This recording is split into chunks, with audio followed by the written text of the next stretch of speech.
చివరికి లీనా నేలమాలిగ మెట్రపైకి చేరుకుంది.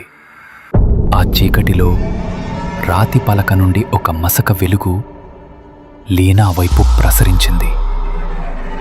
ఆ వెలుగులో గోడలపై అదృశ్యమైన చేతులు కదులుతున్నట్లు, ప్రాచీన చిహ్నాలు కనిపించి మాయమవుతున్నట్లు అనిపించింది. ఆ గుసగుసలు ఇప్పుడు లీనా స్వరం నుండి కూడా వినిపించడం మొదలైంది. ఆమె కళ్ళు పలక వెలుగులో వింతగా మెరుస్తున్నాయి.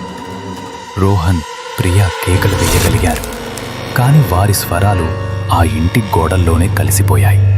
ఆ ఇంటిలో ఎప్పటి నుంచో నిద్రాణమై ఉన్న ఏదో ప్రాచీన శక్తి ఇప్పుడు మేల్కొంది.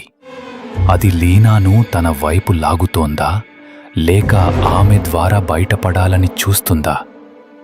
వర్షం శబ్దం, గుసగుసలు మరియు లీనా వైపు మెరుస్తున్న ఆ పలక వెలుగు ఆ ఇంటి లోపల జరుగుతున్న భయంకరమైన ఆచారానికి మౌన సాక్ష్యంగా నిలిచింది.